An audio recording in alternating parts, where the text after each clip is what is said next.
Welcome back. Usually at this time of year, people tend to sip on warm cocktails or a good bottle of wine, but our next guest has interesting beers to throw into the mix. Here to showcase delicious, trendy brews that are perfect for winter is our good friend, drink expert, Ren Navarro. Welcome back to the show.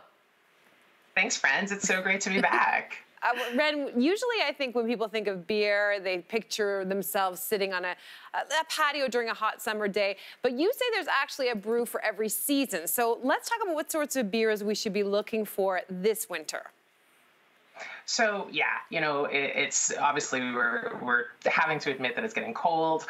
You know, the weather is changing. So now we're looking at winter warmers. So something that's got a little bit higher percentage, a little boozier, dark chocolates, coffee notes, things that are just with Christmas and winter spices that kind of like always give you that feeling of winter and hanging out. And now I have to fess up, Ren, while I usually do enjoy the occasional beer, it's not my go-to beverage, but you're going to convince me here today. What's piqued my curiosity are some of the flavors and the profiles that you're featuring today, starting with those warm spices. So what sorts of spicy combos are we talking about?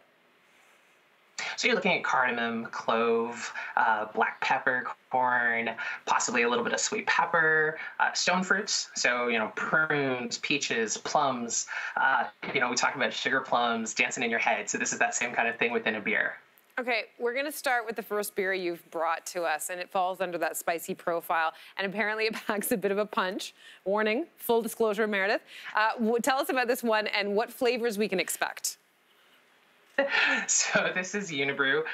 Ce n'est pas la fin du monde. So this is, it's not the end of the world. Thank goodness. 9.5%. I know, right? Meredith, your pouring is great. I'm so nervous, that Ren. Really She's like, I'm going to mess this. Okay, okay, yeah, I got it. I got it. Nice angle. Pour it like you mean it, right? Okay. Oh, look at the. Oh, I've done like a big heavy pour, so I've got a good head on mine. But okay. For this, so when you're tasting beer, you're tasting with your nose first. So give it a good sniff. Oh. And kind of a, what do you get out of it, right? So this is a Belgian IPA mixed with a New World IPA. So the Belgian part is going to give you some of that brown sugar note. So again, like think of those like molasses cookies, a little bit of that. Come on! In terms of, right? Meredith, saw your face. Saw your face. Who needs wine? Come on. Yeah, so golden ale, you know, yeah, like this is awesome. It's like, it's got that kind of tartness to it. Yeah. It's got a bit of warmth. I can already feel like this is, what's the percentage on this? Hi. 9.5. Yeah. I'm like, I feel it. So there we go. Yeah. We're warming up from the inside out. Okay. So, Ren, yes. there are so many types of beer, obviously, and endless flavor combinations. But I'm curious, do certain flavors hold up better with certain styles of beer? Like this is an IPA, correct? So this is actually a Belgian mixed with an IPA. So we're already blurring the lines of like what really stands out and what works. And in this case, the Belgian notes a little bit of sweetness to it. As it warms up, it really punches up a lot further. So you're going to get these really great stone fruit notes in it. And you're also looking at the, you know, again, the winter beers, which we're looking at today. It's going to be like a milk stout or a good stout with fruit. Great. Yeah, come on, Sin. It's a Belgian. Come on. Okay. Okay, so the next beer sounds really interesting. This is what you were saying, a stout, and it tastes like chocolate. So what is this one? Chocolate milk. So this is the Wellington Chocolate Milk Stout. Okay, I'm opening yes, this. please. I'm allowed? Yes, okay. Yeah. Everyone's nodding. Definitely. Get in there. Ooh. Okay. Okay, we're in here. Oh, it's darker. It's beautiful. It's lovely. Tell us about it. Okay. Oh. Okay, so with this, like, you smell that? It's pure chocolate. There is no doubt that there's going to be some lactose in there. It's nice and creamy. Yeah, Meredith is now an official beer drinker. Oh, wow. This is good. Did you say it's brewed with lactose? I've never heard of that before. What's that process? Yeah. Yes. So lactose sugar will give a little bit of sweetness to it. So obviously that's the sweetness you get. In terms of mouthfeel, a lot smoother, a lot creamier. And then it'll also kick up the percentage a little higher. So we're about 6.6 with this one. This is a sexy beer. It I'm is gonna super just chocolatey. say that it's chocolatey. Yeah. I would feel like I would definitely serve this as at like a dinner party. Could I do this as a before? Or a during? Yeah. Or an after? I would do all of the above. I like your style.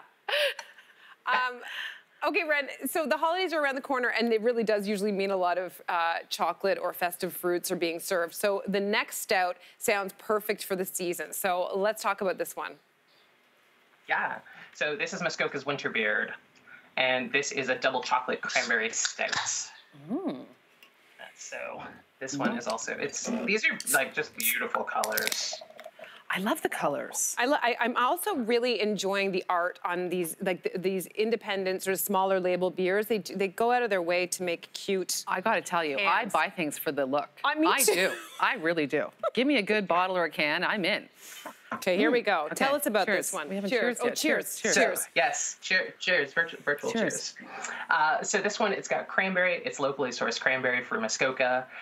With this, you get the double chocolate. So it is chocolate malt, so roasted to be deep and rich, but there's also 70% cacao in this. So they've gone full on with it. I can taste that cranberry.